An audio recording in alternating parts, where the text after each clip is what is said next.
Allow me to write on the protocols already established.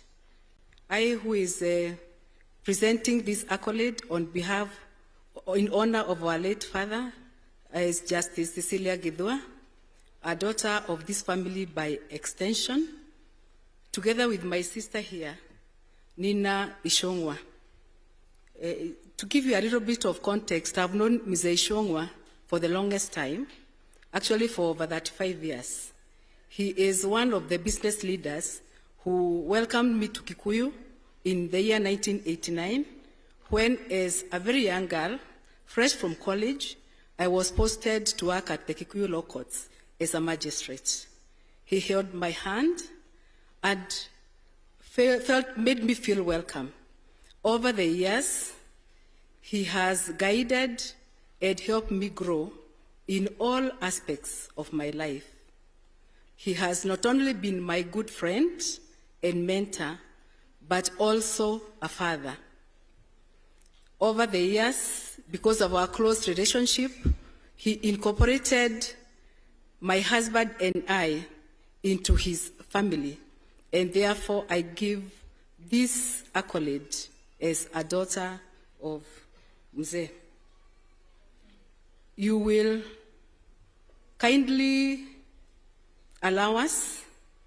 I know that it is a little bit long, but Your Excellency, I am sure you appreciate that to reduce the story of a man who God has blessed to live for over a century is not an easy task, to reduce it into just a few pages. But we will summarize it as much as we can. And with your permission now, Your Excellency, we will proceed to read the accolade. We are gathered here today as family and friends of the late Mzee Isaac Ichungwah Goge, not only to mourn his passing, but more importantly, to remember and celebrate the beautiful gift of his life. Our hearts are heavy with loss, but they are also full of gratitude for the time that we were blessed to share with him. Mzee Ichungwah was a remarkable man, born in 1920 in Chepkechei, a small village then christened Shegeshe, near Tinga Farm in modern-day Kipkelion West constituency, Kericho County. He was the son of the late Josiah Goge Warari and the late Wanjiro Goge, brother to the late Elizabeth Wadai Goge and the late Jacob Moirori Goge. He was a stepson. He was a stepbrother to many. Mzee Ichungwah's story is a testament of resilience, perseverance, hard work, focus, and sheer determination to succeed in the midst of adversity. He is a story of humble beginnings and triumphant success, making his legacy a powerful example of resilience and hope for future generations. My father was born in colonial Kenya and dispossessed of land and all their wealth by white settlers and exiled from home.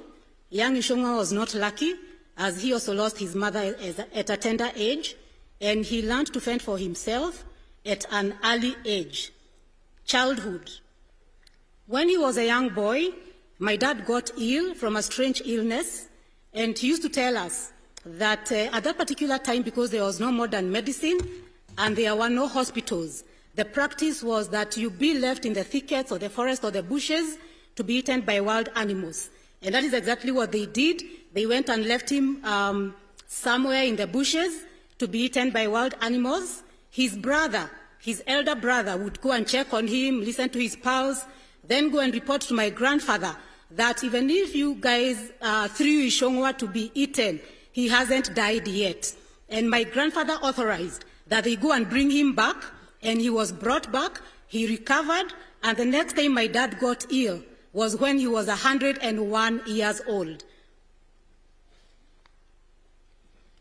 As a child without a mother and as he struggled through life, Mzee told us of instances where the family faced starvation, and having seen his dead mother sleeping peacefully, he would often wish he would die and pray to God to give him peace of death instead of the biting pangs of hunger that he often suffered.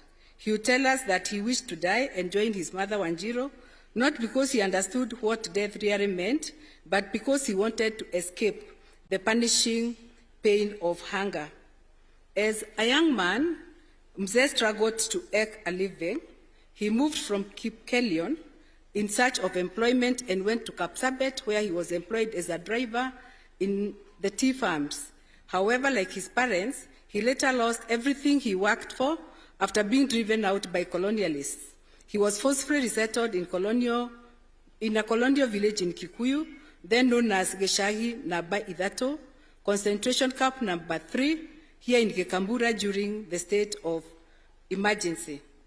But luckily, he did not leave Kapsabet with absolutely nothing, because he got himself a new bride as a second wife, having agreed with his first wife, the late Rahab Wajiko Ichungwah. That new bride is no other than our beloved mother, Mary Mombi, who is now blessed to be 85 years of age. And now with 2 wives and a family, the young Ichungwah quickly had to reestablish himself, and he got a job at the Alliance High School as a driver and later ventured into business. His first business or hustle was vending cigarettes on a bicycle, and he became so committed at his work that he was later appointed as a BAT distributor when he started his first retail shop at Gekabura Shopping Center. His business life and firm belief in God. Mzee was baptized on 24th December 1972 in Thogoto Parish by Right Reverend Justus Kuria Wahuria, and was at the time of his demise a full member of the church. He confidently spoke about his blessings, and he would share a story about how God blessed him through a strange animal. One day while he was herding his father's goats, he heard a roaring sound coming from the skies. He looked up, there was no rain, and a strange creature fell to the ground from the skies. He had never seen such a creature. According to him, it was pitch black with shimmering bright eyes, and my dad was scared. He looked at this creature. The creature looked back at him, and he was scared, shooed away his animals, and went home. According to Mzee, that creature had been sent by God to bless him.